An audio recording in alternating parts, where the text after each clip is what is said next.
ಎಲ್ರಿಗೂ ನಮಸ್ಕಾರ. ಮತ್ತೊಂದು ಈ ಒಂದು ಆನ್ಲೈನ್ ತರಗತಿಗೆ ನಿಮ್ಮೆಲ್ಲರಿಗೂ ಸ್ವಾಗತವನ್ನು ನಾನು ಕೋರ್ತೇನೆ. Hope you are all doing well.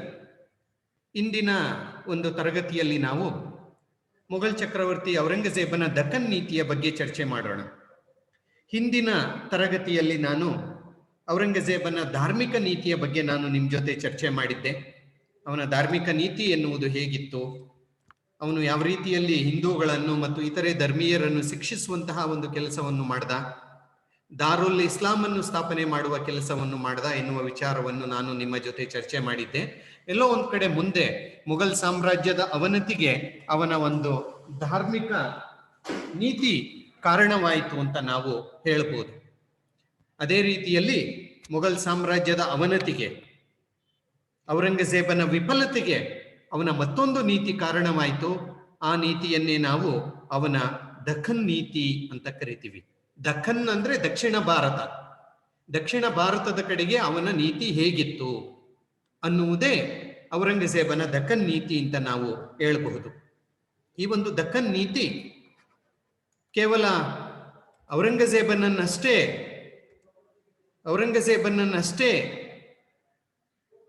ವಿಫಲನನ್ನಾಗಿ ಮಾಡಲಿಲ್ಲ, ಮುಘಲ್ ಸಾಮ್ರಾಜ್ಯದ ಅವನತಿಗೂ ಸಹ ಇವನ ಈ ಒಂದು ದಖನ್ ನೀತಿ ಕಾರಣವಾಯಿತು ಎನ್ನುವುದನ್ನು ನೀವು ಗಮನದಲ್ಲಿ ಇಟ್ಕೊಳ್ಬೇಕು. ನೋಡಿ, ಔರಂಗಜೇಬ್ ನಿಮಗೆ ಗೊತ್ತಿದೆ, ಹೆಚ್ಚು ಕಡಿಮೆ 50 ವರ್ಷ ಆಳ್ವಿಕೆಯನ್ನು ಮಾಡ್ದ. 1658ರಿಂದ 1707ರವರೆಗೆ ಆತ 50 ವರ್ಷಗಳ ಕಾಲ, 49 ವರ್ಷಗಳ ಕಾಲ ದೀರ್ಘಕಾಲದ ಒಂದು ಆಳ್ವಿಕೆಯನ್ನು ಮಾಡ್ದ. ಈ ದೀರ್ಘಕಾಲದ ಅವನ ಆಳ್ವಿಕೆಯನ್ನು ನಾವು 2 ಪ್ರಮುಖ ಹಂತಗಳಲ್ಲಿ ಕಾಣಬಹುದು. ಮೊದಲನೇ ಹಂತ, ಮೊದಲ 25 ವರ್ಷಗಳು, ಫಸ್ಟ್ 25 ಇಯರ್ಸ್. ಮೊದಲ 25 ವರ್ಷಗಳನ್ನು ಆತ ಉತ್ತರದಲ್ಲಿ ಕಳೆದ. ಉತ್ತರದ ಆಡಳಿತ, ಉತ್ತರದ ಯುದ್ಧಗಳು, ಅದರಲ್ಲಿ ಹೆಚ್ಚು ಗಮನವನ್ನು ಆತ ಹರಿಸಿದ. ಮೊದಲ 25 ವರ್ಷ ಆತ ದಕ್ಷಿಣ ಭಾರತದ ಬಗ್ಗೆ ಗಮನ ಹರಿಸಲೇ ಇಲ್ಲ, ತಲೆ ಕೆಡಿಸ್ಕೊಳ್ಳಲಿಲ್ಲ. ಆದ್ರೆ ಮಧ್ಯ ಪ್ರಯತ್ನ ಪಟ್ಟಿದ್ದ. ಮರಾಠರನ್ನು ಸೋಲಿಸಬೇಕು ಅಂತ ಹೇಳಿಬಿಟ್ಟು ಶಾಯಿಸ್ತಾ ಖಾನ್ ನನ್ನು ಕಳಿಸಿದ್ದೋ, ರಾಜ ಜೈಸಿಂಗ್ ನನ್ನು ಕಳಿಸಿದ್ದೋ, ಈ ರೀತಿಯ ಪ್ರಯತ್ನಗಳನ್ನು ಮಾಡಿದ್ದ. ದಕ್ಷಿಣದಲ್ಲಿ ಬೆಳೆಯುತ್ತಿರುವಂತಹ ಮರಾಠರನ್ನು ಸೆದೆಬಡಿಯೋಕೆ ಪ್ರಯತ್ನವನ್ನು ಮಾಡಿದ್ದ. ಆದರೆ ಆತ ಉತ್ತರದಲ್ಲಿಯೇ ಇದ್ದ. ಉತ್ತರದ ಒಂದು ಕಾರ್ಯಚಟುವಟಿಕೆಗಳಿಗೆ ಹೆಚ್ಚು ಗಮನವನ್ನು ಕೊಟ್ಟಿದ್ದ.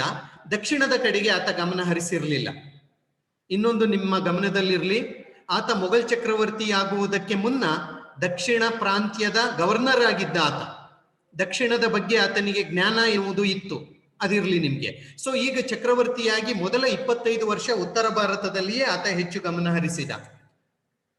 ಹೆಚ್ಚು ಕಡಿಮೆ 1681ರವರೆಗೆ he was very much involved in northern activities. North ಇಂಡಿಯಾದ ಚಟುವಟಿಕೆಗಳ ಬಗ್ಗೆಯೇ ಆತ ಆಸಕ್ತಿಯನ್ನು ಹೊಂದಿದ್ದ. ದಕ್ಷಿಣ ಭಾರತದ ಕಡೆಗೆ ಆತ ಹೆಚ್ಚು ಗಮನವನ್ನು ಹರಿಸಿರಲಿಲ್ಲ.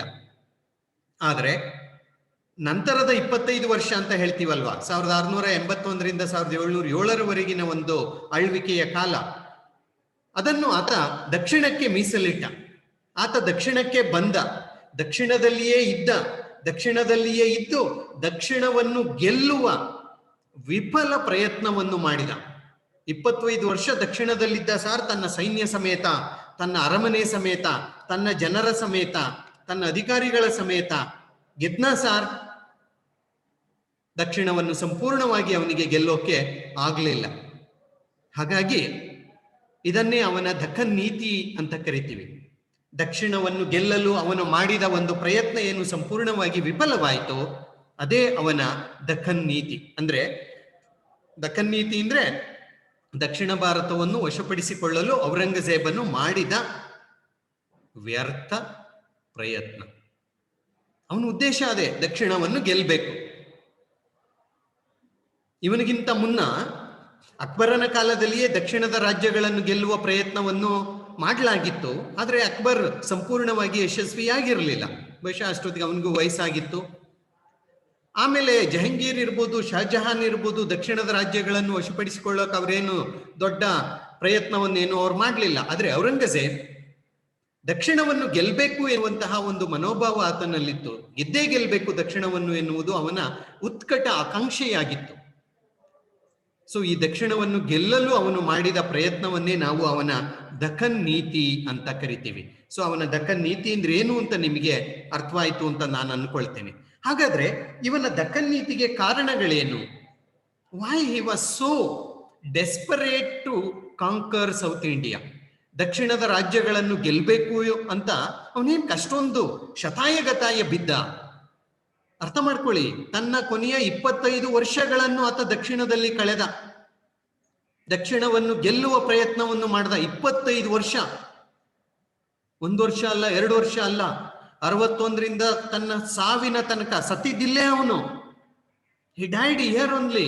ದಕ್ಷಿಣದಲ್ಲಿಯೇ ಸತ್ತ, ದಕ್ಷಿಣದಲ್ಲಿಯೇ ಅವನನ್ನು ಮಣ್ಣು ಮಾಡಲಾಯಿತು. ಅವನ ಮೃತದೇಹವನ್ನು ಉತ್ತರಕ್ಕೆ ಕೊಂಡೊಯ್ಯಲಿಲ್ಲ. ಅಂದ್ರೆ ಅರ್ಥ, ತನ್ನ ಕೊನೆಯ 25 ವರ್ಷಗಳನ್ನು ಆತ ದಕ್ಷಿಣದಲ್ಲಿಯೇ ಕಳೆದ. ಹೋಗ್ಲಿ, ದಕ್ಷಿಣ ಭಾರತವನ್ನೆಲ್ಲ ಗೆದ್ನ ಸಾರ್? ಇಲ್ಲ. ಸೊ ಇದು ಅವನ ನೀತಿ. ಸೊ ಅದಕ್ಕೆ ಕಾರಣ ಏನು? Why he was so engross to conquer south India? ದಕ್ಷಿಣವನ್ನು ಗೆಲ್ಲಲೇಬೇಕು ಅಂತ ಹೇಳಿಬಿಟ್ಟು ಅವನೇನ್ ಕಷ್ಟೊಂದು ತಲೆ ಕೆಡಿಸ್ಕೊಂಡಿದ್ದ? ಅವನ ದಕ್ಕನ್ ನೀತಿಗೆ ಕಾರಣ ಏನು ಅಂತ ನಾವು ಕಾರಣಗಳನ್ನು ನೋಡೋಣ. ಒಂದು, ದಕ್ಷಿಣ ಭಾರತದಲ್ಲಿ ಮೊಘಲ್ ಸಾಮ್ರಾಜ್ಯವನ್ನು ವಿಸ್ತರಿಸುವುದು. He wanted to expand Mughal empire in South India. ದಕ್ಷಿಣ ಭಾರತದಲ್ಲಿ ಮೊಘಲ್ ಸಾಮ್ರಾಜ್ಯವನ್ನು ವಿಸ್ತರಿಸಬೇಕು. ಅವನ ವಿಸ್ತರಣಾ ನೀತಿ, ಅವನ ಆಕಾಂಕ್ಷೆ, ಗೆಲ್ಬೇಕು, ತನ್ನ ಸಾಮ್ರಾಜ್ಯವನ್ನು ದಕ್ಷಿಣಕ್ಕೂ ವಿಸ್ತರಿಸಬೇಕು ಎನ್ನುವ ಆಸೆ ಎಲ್ರಿಗೂ ಇರುತ್ತೆ. Being N emperor, it's A common thing. Okay. ಎರಡನೆಯದಾಗಿ, ಉತ್ತರ ಭಾರತದ ಯುದ್ಧಗಳಿಂದ ಬರಿದಾದ ಖಜಾನೆಯನ್ನು ದಕ್ಷಿಣದ ಸಂಪತ್ತಿನಿಂದ ತುಂಬಿಕೊಳ್ಳೋದು. ಉತ್ತರ ಭಾರತದಲ್ಲಿ ಆತ ಅಧಿಕಾರಕ್ಕೆ ಬಂದ ಮೇಲೆ ಹಲವಾರು ಯುದ್ಧಗಳನ್ನು ಮಾಡಿದ್ದ, ಹಲವಾರು ಆಡಳಿತ ಸುಧಾರಣೆಗಳನ್ನು ತಂದಿದ್ದ, ಖಜಾನೆ ಖಾಲಿಯಾಗಿತ್ತು. ಹಾಗಾಗಿ ಖಜಾನೆಯನ್ನು ತುಂಬಿಕೊಳ್ಬೇಕಲ್ವಾ, ಆಡಳಿತಕ್ಕೆ ಹಣ ಬೇಕಲ್ವಾ. ಆ ಹಣ ಅವನಿಗೆ ದಕ್ಷಿಣದಲ್ಲಿ ಇದೆ ಸಂಪತ್ತು ಅಂತ ಅರ್ಥವಾಗಿತ್ತು. ನಾನು ಹೇಳಿದ್ದೀನಿ ನಿಮ್ಗೆ, ಅವನು ಚಕ್ರವರ್ತಿಯಾಗುವುದಕ್ಕೆ ಮುನ್ನ ಆತ ದಕ್ಷಿಣದ ಪ್ರಾಂತ್ಯದ ಗವರ್ನರ್ ಆಗಿ ಕೆಲಸ ಮಾಡ್ತಾ ಇದ್ದ ಅವರ ಅಪ್ಪನ ಕಾಲದಲ್ಲಿ, ಶಹಜಹಾನನ ಕಾಲದಲ್ಲಿ. ಹಾಗಾಗಿ ದಕ್ಷಿಣದ ರಾಜ್ಯಗಳ ಪರಿಚಯ ಇತ್ತು, ದಕ್ಷಿಣದ ಸಂಪತ್ತಿನ ಪರಿಚಯ ಅವನಿಗಿತ್ತು. ಹಾಗಾಗಿ ಆತ ದಕ್ಷಿಣದ ಸಂಪತ್ತನ್ನು ಕೊಳ್ಳೆ ಹೊಡಿಬೇಕು, ತುಂಬಿಕೊಳ್ಬೇಕು, ವಶಪಡಿಸಿಕೊಳ್ಬೇಕು, ತನ್ನ ಏನ್ ಹೇಳ್ತೀವಿ ಖಜಾನೆಯನ್ನು ತುಂಬಿಕೊಳ್ಬೇಕು ಎನ್ನುವ ಕಾರಣ.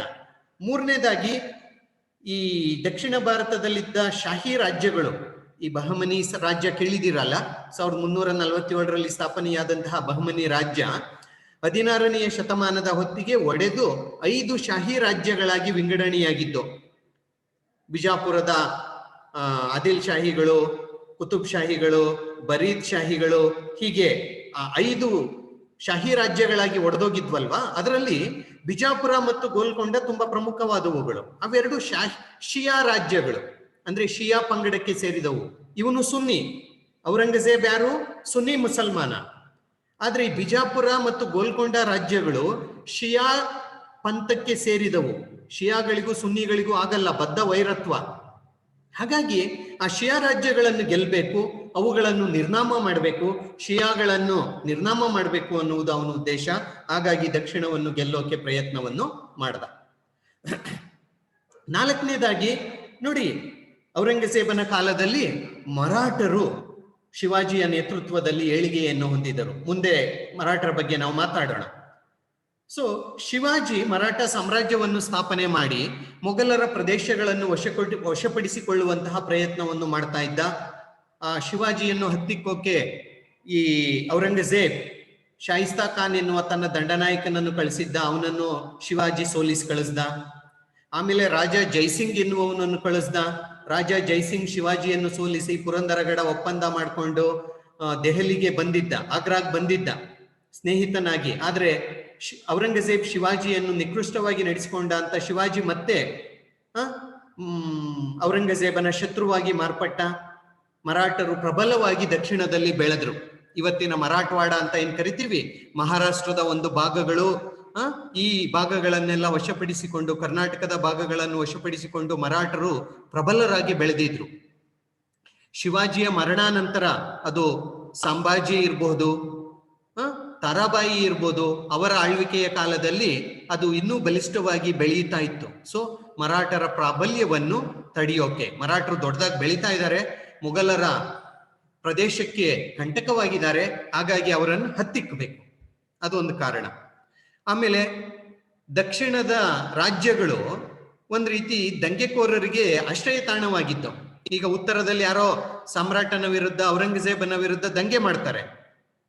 ದಂಗೆ ಮಾಡಿದಾಗ ಔರಂಗಜೇಬ್ ಅವರನ್ನು ಶಿಕ್ಷಿಸಬೇಕು ಅನ್ನೋ ಅಷ್ಟೊತ್ತಿಗೆ ಅವರು ಓಡ್ ಬಂದು ದಕ್ಷಿಣದಲ್ಲಿ ಆಶ್ರಯ ಪಡೆಯೋರು, ದಕ್ಷಿಣ ರಾಜ್ಯಗಳಲ್ಲಿ ಆಶ್ರಯ ಪಡೆಯೋರು. ಹಾಗಾಗಿ ಇದೇನಿದೆ, ಎಲ್ಲ ದಕ್ಷಿಣಕ್ಕೆ ಹೋಗಿ ಆಶ್ರಯ ಪಡ್ಕೊಳ್ತಾರೆ, ಅವ್ರನ್ನೇ ಸೋಲಿಸ್ಬಿಡೋಣ ಅಂತ ಅವನು ಬಂದ, ದಕ್ಷಿಣದ ಗೆಲ್ಲಕ್ಕೆ ಬಂದ. ಅದು ಒಂದು ಕಾರಣ. ಇನ್ನೊಂದು ತುಂಬಾ ಪ್ರಮುಖ ಕಾರಣ ಏನಂದ್ರೆ, ಔರಂಗಜೇಬನ ಮಗ ಅಕ್ಬರ್ ಅಂತ, ಅವನ ಹೆಸರು ಅಕ್ಬರ್, ಔರಂಗಜೇಬನ ಮಗ, ಘೋರ ತಂದೆಯ ಘೋರ ಮಗ ಅಂತ ಇತಿಹಾಸಕಾರರು ಕರೀತಾರೆ. ಔರಂಗಜೇಬನಿಗೆ ಒಬ್ಬ ಮಗ ಇದ್ದ, ಅಕ್ಬರ್ ಅಂತ ಹೇಳ್ಬಿಟ್ಟು. ಅವನು ತನ್ನ ತಂದೆಯ ವಿರುದ್ಧವೇ ದಂಗೆ ಎದ್ದು, ಔರಂಗಜೇಬನ ವಿರುದ್ಧವೇ ದಂಗೆ ಎದ್ದು, ಯಾವಾಗ ಔರಂಗಜೇಬ್ ಅವನನ್ನು ದಸ್ತಗಿರಿ ಮಾಡಬೇಕು, ಬಂಧಿಸಬೇಕು, ಶಿಕ್ಷೆ ಕೊಡ್ಬೇಕು ಅವನಿಗೆ ಅಂತ ಪ್ರಯತ್ನ ಪಡ್ತಾ ಇದ್ದ, ಅವನಲ್ಲಿಂದ ಓಡ್ ಬಂದು ಮರಾಠರ ಆಶ್ರಯ ಪಡ್ಕೊಂಡ್ಬಿಟ್ಟ. ಮರಾಠ, ಅಷ್ಟೊತ್ತಿಗೆ ಶಿವಾಜಿ ಸತ್ತೋಗಿದ್ದ. ಶಿವಾಜಿಯ ಮಗ ಸಂಭಾಜಿ ಏನಿದ್ದ, ಸಂಭಾಜಿ ಅವನಿಗೆ ಆಶ್ರಯ ಕೊಟ್ಟಿದ್ದ.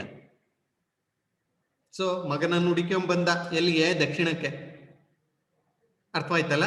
ಸೊ ಅವ್ನು ದಕ್ಷಿಣಕ್ಕೆ ಬರೋಕ್ ಅದು ಒಂದು ಕಾರಣ, ದಕ್ಷಿಣವನ್ನು ಗೆಲ್ಲೋಕ್ ಅದು ಒಂದು ಕಾರಣ. ಅವನ ಮಗನನ್ನು ಹಿಡಿಬೇಕು, ಶಿಕ್ಷೆ ಕೊಡಬೇಕು. ನೋಡಿ ಹೇಗಿದೆ ಪರಿಸ್ಥಿತಿ, ಹೇಗಿತ್ತು. ರೈಟ್. ಆಮೇಲೆ ಅವನೊಬ್ಬ ಕಟ್ಟ ಸುನ್ನಿ ಮುಸಲ್ಮಾನ, ನಿಮಗೆ ಗೊತ್ತಿದೆ. ಧಾರ್ಮಿಕವಾಗಿ ಆತ ತುಂಬಾ ಧರ್ಮೀಯ ವ್ಯಕ್ತಿ. ಹಾಗಾಗಿ ಆತ ಇಸ್ಲಾಂ ಧರ್ಮವನ್ನು ದಕ್ಷಿಣದಲ್ಲಿ ಹರಡಬೇಕು, ದಕ್ಷಿಣದಲ್ಲಿ ವಿಸ್ತರಿಸಬೇಕು, ದಕ್ಷಿಣವನ್ನೂ ಸಹ, ದಕ್ಷಿಣ ಭಾರತವನ್ನೂ ಸಹ ಇಸ್ಲಾಂ ಧರ್ಮವನ್ನಾಗಿ ಮಾಡಬೇಕು. ಮರಾಠರು ಹಿಂದೂಗಳು, ಹಾಗಾಗಿ ಅದನ್ನು ಮಾಡಬೇಕು, ಇಸ್ಲಾಂ ಧರ್ಮವನ್ನು ಹರಡಬೇಕು ಎನ್ನುವುದು ಅವನ ಉದ್ದೇಶ. ಹಾಗಾಗಿ ದಕ್ಷಿಣವನ್ನು ಗೆಲ್ಲುವ ಪ್ರಯತ್ನವನ್ನು ಆತ ಮಾಡ್ದ. ಇನ್ನು ಕೊನೆಯ ಉದ್ದೇಶ ದಕ್ಷಿಣ ಭಾರತವನ್ನು ಗೆಲ್ಲುವ ಆಕಾಂಕ್ಷೆ. ಅವನಿಗೆ ಆಸೆ ಇತ್ತು ಮೊದಲಿನಿಂದ, ದಕ್ಷಿಣವನ್ನು ಗೆಲ್ಲಬೇಕು, ದಕ್ಷಿಣವನ್ನು ತನ್ನ ಸಾಮ್ರಾಜ್ಯಕ್ಕೆ ವಶಪಡಿಸಿಕೊಳ್ಬೇಕು ಅಂತ. ಸೊ ಇಷ್ಟೆಲ್ಲ ಕಾರಣಗಳಿದಾವೆ ಅವನು ದಕ್ಕನ್ ನೀತಿಯನ್ನು ಅನುಸರಿಸೋಕೆ. ಅರ್ಥವಾಯ್ತಲ್ಲ? ಕಾರಣಗಳು ಹೇಳಿದ್ದೀನಿ, 8 ಕಾರಣಗಳು ಹೇಳಿದ್ದೀನಿ. ರೈಟ್. ಸೊ ಈ ಮೇಲಿನ ಒಂದು ಕಾರಣಗಳಿಂದ ಔರಂಗಜೇಬನು 1681ರಲ್ಲಿ, ಅದಕ್ಕೆ ಮೊದಲು ಪ್ರಯತ್ನ ಪಟ್ಟಿದ್ದ ಅಂತ ಹೇಳಿದ್ದೀನಿ. ಶಾಯಿಸ್ತಾ ಖಾನ್ ನನ್ನು ಕಳಿಸಿದ್ದ ಶಿವಾಜಿಯನ್ನು ಸೋಲ್ಸೋಕೆ, ರಾಜ ಜೈಸಿಂಗ್ ಎನ್ನುವವನನ್ನು ಕಳಿಸಿದ್ದ ಶಿವಾಜಿಯನ್ನು ಸೋಲ್ಸೋಕೆ. ಅವನು ಸೋಲಿಸಿ ಪುರಂದರಗಡ ಒಪ್ಪಂದವನ್ನು ಮಾಡ್ಕೊಂಡಿದ್ದ ಮರಾಠರು ಮತ್ತು ಮೊಘಲರ ನಡುವೆ. ಮುಂದೆ ಅದು ನಿಮ್ಗೆ ಅರ್ಥವಾಗುತ್ತೆ ಬಿಡಿ. ಆದ್ರೆ 1681ರಲ್ಲಿ ಆತ ವೈಯಕ್ತಿಕವಾಗಿ ಸೈನ್ಯ ಸಮೇತ ತನ್ನ ಅರಮನೆಯ ಜನರ ಜೊತೆಗೆ ದಕ್ಷಿಣಕ್ಕೆ ಬಂದ. ಏನಕ್ಕೆ? ದಕ್ಷಿಣವನ್ನು ಗೆಲ್ಲಬೇಕು ಅಂತ ಹೇಳಿಬಿಟ್ಟು. ಓಕೆ. ಸೊ ಉತ್ತರ ಭಾರತದಿಂದ ದಕ್ಷಿಣ ಭಾರತಕ್ಕೆ ತನ್ನ ಚಟುವಟಿಕೆಗಳನ್ನು ವರ್ಗಾಯಿಸಿದ ಮತ್ತು ದಕ್ಷಿಣವನ್ನು ಗೆಲ್ಲುವ ಪ್ರಯತ್ನವನ್ನು ಮಾಡ್ದ. ಸೊ ದಕ್ಷಿಣವನ್ನು ಗೆಲ್ಲುವ ಪ್ರಯತ್ನವನ್ನು ಹೇಗ್ ಮಾಡ್ದ? Let us discuss. 3 ಪ್ರಮುಖವಾಗಿ, ಒಂದು ಬಿಜಾಪುರ, ಒಂದು ಗೋಲ್ಕೊಂಡ, ಇನ್ನೊಂದು ಮರಾಠ. ಏನಾಯ್ತು ಅಂತ ನೋಡೋಣ. ಓಕೆ. ಮೊದಲನೆಯದಾಗಿ ಬಿಜಾಪುರ. ನಾನು ಹೇಳಿದ್ದೆ, ಬಿಜಾಪುರ, ಆದಿಲ್ ಶಾಹಿಗಳು ಬಿಜಾಪುರವನ್ನು ಆಳ್ವಿಕೆ ಮಾಡ್ತಾ ಇದ್ರು. ಬಹಮನಿ ಸಾಮ್ರಾಜ್ಯದ ಒಂದು ಭಾಗ ಇದು. ಸೊ ಈ ಆದಿಲ್ ಶಾಹಿಗಳು ಆಳ್ವಿಕೆಯನ್ನು ಮಾಡ್ತಾ ಇದ್ರು. ಶಹಜಹಾನನ ಕಾಲದಲ್ಲಿಯೇ ಔರಂಗಜೇಬ್ ದಕ್ಷಿಣದಲ್ಲಿ ಗವರ್ನರ್ ಆಗಿದ್ನಲ್ವಾ, ಅವಾಗಲೇ ಗೆಲ್ಲುವ ಗುರಿಯನ್ನು ಹೊಂದಿದ್ದ. ಆದ್ರೆ ಆಗಿರ್ಲಿಲ್ಲ, ಬೇರೆ ಬೇರೆ ಕಾರಣಗಳಿಂದ ಆತ ಬಿಜಾಪುರವನ್ನು ಸೋಲಿಸೋಕೆ ಸಾಧ್ಯವಾಗಿರಲಿಲ್ಲ. ಓಕೆ. ಆದ್ರೆ ಈಗ ಚಕ್ರವರ್ತಿ ಆದ ಮೇಲೆ ದಕ್ಷಿಣವನ್ನು ಗೆಲ್ಲಬೇಕು ಎನ್ನುವಂತಹ ಒಂದು ಮನಸ್ಸನ್ನು ಮಾಡಿ ಆತ ದಕ್ಷಿಣಕ್ಕೆ ಬಂದು ಈ ಆದಿಲ್ ಶಾಹಿಗಳನ್ನು ಸೋಲಿಸಬೇಕು ಅಂತ ಪ್ರಯತ್ನ ಪಟ್ಟ. ಆಗ ಆದಿಲ್ ಶಾಹಿಯ ಸುಲ್ತಾನ ಯಾರು ಅಂದ್ರೆ ಸಿಕಂದರ್ ಆದಿಲ್ ಶಾ ಅಂತ. ಸಿಕಂದರ್ ಆದಿಲ್ ಶಾ ಎನ್ನುವವನು ಬಿಜಾಪುರದ ಸುಲ್ತಾನನಾಗಿದ್ದ. ಅವನು ಶಿಯಾ ಪಂಗಡಕ್ಕೆ ಸೇರಿದವನು. ಇದಾಗಲೇ ನಿಮಗೆ ಗೊತ್ತಿದೆ, ಹೇಳಿದ್ದೀನಿ ನಾನು. ಓಕೆ. ಈಗಾಗಲೇ ಬಿಜಾಪುರ ಮತ್ತು ಮರಾಠರ ನಡುವೆ ನಡೆದ ಯುದ್ಧಗಳಿಂದ ಬಿಜಾಪುರದವರು ತುಂಬಾ ಸುಸ್ತಾಗೋಗಿದ್ರು, ಸಾಕಷ್ಟು ನಷ್ಟವನ್ನು ಅನುಭವಿಸಿದ್ರು, ಒಂದ್ ರೀತಿ ಜರ್ಜರಿತವಾಗೋಗಿದ್ರು ಮರಾಠರು ಮತ್ತು ಬಿಜಾಪುರದ ನಡುವೆ ನಡೆದಂತಹ ಹೋರಾಟಗಳಲ್ಲಿ. ಆಗ ಔರಂಗಜೇಬ್ ದಕ್ಷಿಣಕ್ಕೆ ಬಂದ. ಅವನಿಗಿಂತ ಮೊದಲು ತನ್ನ ಮಗ ದಿಲೇರ್ ಖಾನ್ ಮತ್ತು ಪುತ್ರ, ದಿಲೇರ್ ಖಾನ್ ಒಬ್ಬ ದಂಡನಾಯಕ ಮತ್ತು ತನ್ನ ಪುತ್ರ, ಇನ್ನೊಬ್ಬ ಪುತ್ರ ಆಜಂ ಎನ್ನುವವನ ನೇತೃತ್ವದಲ್ಲಿ ಮೊಘಲ್ ಸೈನ್ಯವನ್ನು ಬಿಜಾಪುರದ ಮೇಲೆ ಕಳಿಸ್ದ. ಸೊ ಮೊಘಲರ ಸೈನ್ಯ ದಿಲೇರ್ ಖಾನ್ ಮತ್ತು ಅವನ ಮಗ ಆಜಂ ಎನ್ನುವವರ ನೇತೃತ್ವದಲ್ಲಿ ಬಿಜಾಪುರಕ್ಕೆ ಮುತ್ತಿಗೆ ಹಾಕ್ತು. ಬಿಜಾಪುರದ ಕೋಟೆ ಈಗಲೂ ಇದೆ, ಕೋಟೆಗೆ ಮುತ್ತಿಗೆ ಹಾಕ್ತು. ಆದರೆ ಸುಲಭವಾಗಿ ಅವ್ರಿಗೇನು ಜಯ ಸಿಕ್ಕಲಿಲ್ಲ. ಕೊನೆಗೆ ಔರಂಗಜೇಬನೇ ಬಂದ, ತಾನೇ ವೈಯಕ್ತಿಕವಾಗಿ ಬಿಜಾಪುರದ ಕೋಟೆಗೆ ಮುತ್ತಿಗೆ ಹಾಕಿದ, ಅವನೇ ಸೈನ್ಯವನ್ನು ಮುನ್ನಡೆಸಿದ. 1686ರಲ್ಲಿ ಬಿಜಾಪುರವನ್ನು ವಶಪಡಿಸಿಕೊಂಡ. ಸಿಕಂದರ ದಿಲ್ ಶಾ ಸೋತು ಔರಂಗಜೇಬನಿಗೆ ಶರಣಾದಂತಹ ಸಿಕಂದರ್ ದಿಲ್ ಶಾನಿಗೆ ಔರಂಗಜೇಬ್ ಒಂಚೂರು ವಿಶ್ರಾಂತಿ ವೇತನ ಕೊಡ್ತೀನಿ, ಪೆನ್ಷನ್ ಕೊಡ್ತೀನಿ ಅಂತ ಹೇಳಿಬಿಟ್ಟು ಅವನನ್ನು ದೌಲತಾಬಾದ್ನ ಕೋಟೆಯಲ್ಲಿ ಬಂಧಿಸಿಟ್ಟ. ಸಾಯಿಸ್ಲಿಲ್ಲ, ದೌಲತಾಬಾದ್ನ ಕೋಟೆಯಲ್ಲಿ ಬಂಧಿಸಿಟ್ಟ. ಹೀಗೆ ಬಿಜಾಪುರ ಮೊಘಲರ ವಶವಾಯಿತು. ಓಕೆ, ಔರಂಗಜೇಬನಿಗೆ ಒಂದು ಗೆಲುವು ಸಿಕ್ತು. ಏನ್ ಸಾರ್ ಬಿಗಿನಿಂಗ್ ಅಲ್ಲಿ ಹೇಳ್ತಾ ಇದ್ರಿ ಔರಂಗಜೇಬ್ ದಕ್ಷಿಣದಲ್ಲಿ ಹೆಸರಾಳು ಮಾಡ್ಕೊಂಡ, ಮೊಘಲ್ ಸಾಮ್ರಾಜ್ಯದ ಪತನಕ್ಕೆ ಕಾರಣವಾದ. ಇದು ಆರಂಭ ಅಷ್ಟೇ. ಬಿಜಾಪುರವನ್ನೇನೋ ಗೆದ್ದ, ಮುಂದೆ ನೋಡೋಣ. ಓಕೆ, ಹೀಗೆ ಬಿಜಾಪುರ ಔರಂಗಜೇಬನ ವಶವಾಯಿತು 1686ರಲ್ಲಿ. ಓಕೆ, ಎರಡನೆಯದಾಗಿ ಗೋಲ್ಕೊಂಡದ ಆಕ್ರಮಣ. ಗೋಲ್ಕೊಂಡ ಸಹ ಒಂದು ರಾಜ್ಯ. ಈ ಬಹಮನಿ ರಾಜ್ಯ ಒಡೆದು 5 ಭಾಗಗಳಾಗಿ ಏನು ಹೋಗಿತ್ತು, ಓಕೆ, ಅದರ ಒಂದು ಭಾಗ ಗೋಲ್ಕೊಂಡ. ಇವತ್ತು ಆಂಧ್ರ ಪ್ರದೇಶದಲ್ಲಿ ಇದೆ ಅದು ಗೋಲ್ಕೊಂಡ. ಕುತುಬ್ ಶಾಹಿಗಳು ಆಳ್ವಿಕೆ ಮಾಡ್ತಾ ಇದ್ರು. ಕುತುಬ್ ಶಾಹಿ ವಂಶಕ್ಕೆ ಸೇರಿದವರು ಗೋಲ್ಕೊಂಡವನ್ನು ಆಳ್ವಿಕೆ ಮಾಡ್ತಾ ಇದ್ರು. ಇವತ್ತಿಗೂ ನೀವು ಹೈದರಾಬಾದ್ಗೆ ಹೋದ್ರೆ ಗೋಲ್ಕೊಂಡ ಕೋಟೆಗೆ ಹೋಗ್ಬೋದು, ತುಂಬಾ ಚೆನ್ನಾಗಿದೆ ಕೋಟೆ. ರೈಟ್. ಸೊ ಕುತುಬ್ ಶಾಹಿಗಳು ಅಲ್ಲಿ ಆಳ್ವಿಕೆ ಮಾಡ್ತಾ ಇದ್ರು. ಅಬುಲ್ ಹಸನ್ ಎನ್ನುವವನು ಅಲ್ಲಿಯ ಸುಲ್ತಾನ. ಅಬುಲ್ ಹಸನ್ ಎನ್ನುವವನು ಅಲ್ಲಿಯ ಸುಲ್ತಾನ. ಆತನ ಆಸ್ಥಾನದಲ್ಲಿ 2 ಬ್ರಾಹ್ಮಣ ಮಂತ್ರಿಗಳಿದ್ರು, ಮಾರಣ್ಣ ಮತ್ತು ಅಕ್ಕಣ್ಣ ಅಂತ ಹೇಳಿಬಿಟ್ಟು. ಅವರು ತುಂಬಾ ಬುದ್ಧಿವಂತರು. ಅವರನ್ನು ನೋಡಿ, ಕುತುಬ್ ಶಾಹಿ ಗೋಲ್ಕೊಂಡದ ಸುಲ್ತಾನ ಅವರನ್ನು ಮಂತ್ರಿಗಳನ್ನಾಗಿ ಮಾಡ್ಕೊಂಡಿದ್ದ, ಅಕ್ಕಣ್ಣ ಮತ್ತು ಮಾದಣ್ಣನನ್ನು. ಔರಂಗಜೇಬ್ಗೆ ಇದು ಇಷ್ಟ ಆಗ್ಲಿಲ್ಲ. ಒಬ್ಬ ಶಾಹಿ ಸುಲ್ತಾನ ಈತ ಹಿಂದೂಗಳನ್ನು ಮಂತ್ರಿಗಳನ್ನಾಗಿ ಮಾಡ್ಕೊಂಡು ಆಳ್ವಿಕೆ ಮಾಡ್ತಾ ಇದ್ದಾನೆ. ಮೊದಲೇ ಶಾಹಿಗಳ ಮೇಲೆ ಔರಂಗಜೇಬನಿಗೆ ವೈರತ್ವ. ಇಲ್ಲಿ ನೋಡಿದ್ರೆ ಹಿಂದೂಗಳನ್ನು ಮಂತ್ರಿಗಳನ್ನಾಗಿ ಮಾಡ್ಕೊಂಡು ಇವನ್ ಯಾವನ ಆಳ್ವಿಕೆ ಮಾಡ್ತಾ ಇದ್ದಾನೆ ಅಂತ ಔರಂಗಜೇಬ್ ಸ್ವತಃ 1687ರಲ್ಲಿ ಗೋಲ್ಕೊಂಡದ ಮೇಲೆ ದಾಳಿ ಮಾಡ್ದ. ಅವನೇ ಸೈನ್ಯವನ್ನು ಮುನ್ನಡೆಸಿದ ದಂಡನಾಯಕನಾಗಿ. ಗೋಲ್ಕೊಂಡದ ಸುಲ್ತಾನ ಒಳ್ಳೆಯ ಹೋರಾಟವನ್ನು ಮಾಡ್ದ. ಸುಮಾರು 8 ತಿಂಗಳುಗಳ ಕಾಲ ಮುತ್ತಿಗೆ ಮುಂದುವರಿಯಿತು. ಔರಂಗಜೇಬ್ ಏನೂ ಮಾಡಕ್ಕಾಗ್ಲಿಲ್ಲ. ಕೋಟೆ ತುಂಬಾ ಚೆನ್ನಾಗಿತ್ತು. ಕೊನೆಗೆ ಔರಂಗಜೇಬ್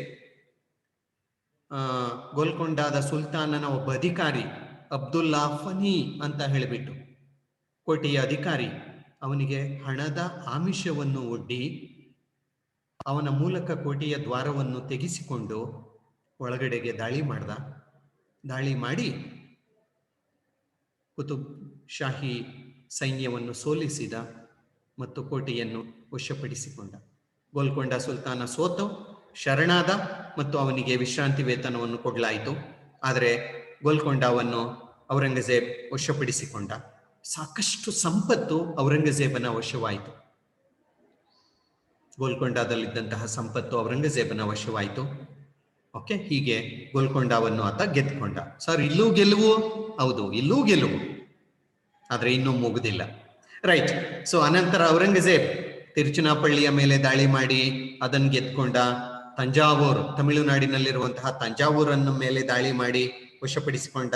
ಅವರಿಂದ ಕಪ್ಪ ಕಾಣಿಕೆಗಳನ್ನು ಸಹ ಪಡೆದುಕೊಂಡ. ಓಕೆ, ನಾವು we will pass on to the final phase. ಮೂರನೆಯದು ಪ್ರಮುಖವಾದ ಹಂತಕ್ಕೆ ಬರೋಣ. ಇಲ್ಲಿ ಅವನ ದಕ್ಕನ್ ನೀತಿಯ ಬೆಳವಣಿಗೆಯಲ್ಲಿ ಔರಂಗಜೇಬ್ ಮತ್ತು ಮರಾಠರು. Well, this is very important. So ಬಿಜಾಪುರವನ್ನೇನೋ ವಶಪಡಿಸಿಕೊಂಡ, ಗೋಲ್ಕೊಂಡವನ್ನೇನೋ ವಶಪಡಿಸಿಕೊಂಡ. ಆದರೆ ಮರಾಠರ ಪ್ರಾಬಲ್ಯವನ್ನು ಮುರಿಯಬೇಕು, ಮರಾಠರನ್ನು ಸೋಲಿಸಬೇಕು, ತನ್ನ ಮಗ ಅಲ್ಲಿ ಬಂದು ಆಶ್ರಯ ಪಡ್ಕೊಂಡಿದ್ದಾನೆ ಅಕ್ಬರ್, ಅವನನ್ನು ವಶಪಡಿಸಿಕೊಳ್ಬೇಕು ಎನ್ನುವ ಆಕಾಂಕ್ಷೆಯಿಂದ ಬಂದನಲ್ವಾ. ಏನಾಯ್ತು ನೋಡೋಣ. ಸೊ ನೋಡಿ, ಈ ಹೊತ್ತಿಗೆ ಶಿವಾಜಿ ಇರಲಿಲ್ಲ. ಶಿವಾಜಿ ಮರಣ ಹೊಂದಿದ್ದ. 1680ರಲ್ಲಿಯೇ ಶಿವಾಜಿ ಮರಣ ಹೊಂದಿದ್ದ. ಸೊ ಶಿವಾಜಿಯ ನಂತರ ಅವನ ಮಗ ಸಂಭಾಜಿ ಮರಾಠ ಚಕ್ರವರ್ತಿಯಾಗಿ ಆಳ್ವಿಕೆಯನ್ನು ಮಾಡ್ತಾ ಇದ್ದ. ಸೊ ಬಿಜಾಪುರ ಮತ್ತು ಗೋಲ್ಕೊಂಡಗಳನ್ನು ಗೆದ್ದ ಮೇಲೆ ಔರಂಗಜೇಬ್ ಮರಾಠರ ಕಡೆಗೆ ಗಮನ ಹರಿಸಿದ. ಮರಾಠರನ್ನು ಸಂಪೂರ್ಣವಾಗಿ ನಾಶ ಮಾಡುವ ಶಪಥವನ್ನು ಮಾಡಿದ. ಸೊ ಏನಾಯ್ತು? Let us see. ಓಕೆ, ಈಗಾಗಲೇ ಮೊದಲು ನಾನು ಹೇಳಿದ್ದೀನಿ, ಶಾಯಿಸ್ತಾ ಖಾನ್ ನನ್ನು ಕಳಿಸಿದ್ದ, ಆದರೆ ಶಿವಾಜಿ ಅವನನ್ನು ಸೋಲಿಸಿ ಗಾಯಗೊಳಿಸಿ ಓಡಿಸಿದ್ದ. ಆಮೇಲೆ ರಾಜ ಜೈಸಿಂಗ್ ಬಂದಿದ್ದ, ಅವನು ಪುರಂದರಗಡ ಒಪ್ಪಂದ ಏನೋ ಮಾಡ್ಕೊಂಡ. ಆದ್ರೆ ಶಿವಾಜಿ ಮತ್ತು ಔರಂಗಜೇಬನ ನಡುವಿನ ಆ ಒಂದು ಮಿತ್ರತ್ವ ತುಂಬಾ ದಿನ ಇರಲಿಲ್ಲ. ಔರಂಗಜೇಬ್ ಶಿವಾಜಿಯನ್ನು ಆಗ್ರಾಗೆ ಕರೆಸಿ ಅವಮಾನ ಮಾಡ್ದ ಅಂತ ಹೇಳಿಬಿಟ್ಟು ಅಲ್ಲಿಂದ ತಪ್ಪಿಸ್ಕೊಂಡು ಬಂದಂತಹ ಶಿವಾಜಿ ಮೊಘಲರ ವಿರುದ್ಧ ಹೋರಾಟಕ್ಕೆ ನಿಂತ. ಸೊ ಹಾಗಾಗಿ ಶಿವಾಜಿ ಮೊಘಲರು ನಡುವೆ ಹೋರಾಟ ಮುಂದುವರೆದಿತ್ತು. ಮೊಘಲರು ದೊಡ್ಡದಾಗಿ ಬೆಳೀತಾ ಇದ್ರು. ಈ ಒಂದು ಪರಿಸ್ಥಿತಿ ನಾನೀಗ ಬಂದಿರುವಂತಹ ಪರಿಸ್ಥಿತಿ ಅಂದ್ರೆ 1687ಕ್ಕೆ ಶಿವಾಜಿ ಇಲ್ಲ, ಸಂಭಾಜಿ ಮರಾಠರ ನಾಯಕ ಚಕ್ರವರ್ತಿ.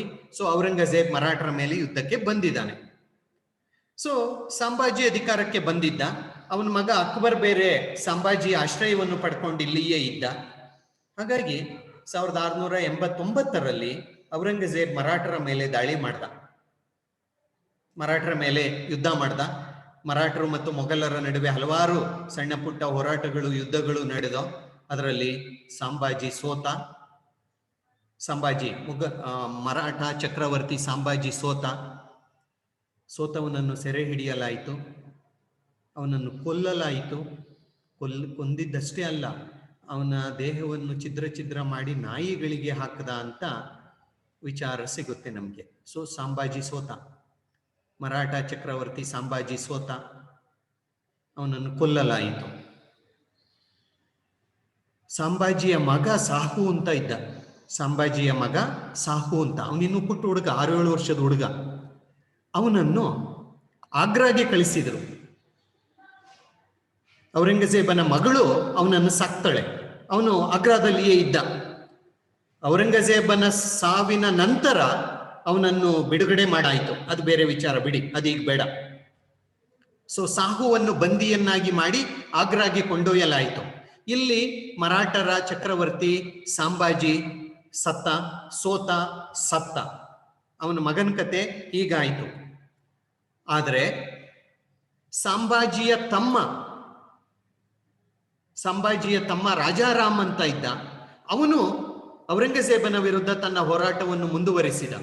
ಅವರು ಅಪ್ರತಿಮ ವೀರರು, ಕ್ಷತ್ರಿಯರು.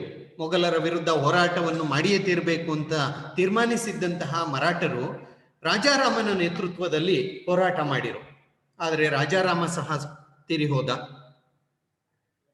ರಾಜಾರಾಮ ಸತ್ತಾಗ ಅವನ ಪತ್ನಿ ತಾರಾಬಾಯಿ ಅಂತ ಹೇಳಿಬಿಟ್ಟು, ರಾಜಾರಾಮನ ಹೆಂಡತಿ ತಾರಾಬಾಯಿ, ಆಕೆ ತನ್ನ ಚಿಕ್ಕ ಮಗನನ್ನು ಇಟ್ಕೊಂಡು ಅವನನ್ನು ಶಿವಾಜಿ ಅಂತ, ಅವನ ಹೆಸರು ಶಿವಾಜಿ, 2ನೇ ಶಿವಾಜಿ, ಅವನನ್ನು ಸಿಂಹಾಸನದಲ್ಲಿ ಕೂರಿಸಿ ಅವನ ಪರವಾಗಿ ಮರಾಠರ ಅಧಿಕಾರವನ್ನು ಮುಂದುವರಿಸಿದಳು ಮತ್ತು ಮೊಘಲರ ವಿರುದ್ಧ ಹೋರಾಟವನ್ನು ಮುಂದುವರಿಸಿದಳು ತಾರಾಬಾಯಿ. ಓಕೆ, ಔರಂಗಜೇಬನಿಗೆ ಮರಾಠರನ್ನು ಸಂಪೂರ್ಣವಾಗಿ ಸೋಲಿಸೋಕೆ ಸಾಧ್ಯವೇ ಆಗಲಿಲ್ಲ. ಮರಾಠರನ್ನು ಸೋಲಿಸುವ ಪ್ರಯತ್ನದಲ್ಲಿ ಔರಂಗಜೇಬ್ ವಿಫಲನಾದ. ಹೀಗಿರ್ಬೇಕಾದ್ರೆ 1707ರಲ್ಲಿಯೇ ಆತ ಮರಣ ಹೊಂದಿದ. ಯಾರು? ಔರಂಗಜೇಬ್. ದಕ್ಷಿಣದಲ್ಲಿಯೇ ಮರಣ ಹೊಂದಿದ. 1707ರಲ್ಲಿ ಔರಂಗಜೇಬ್ ತೀರಿ ಹೋದ.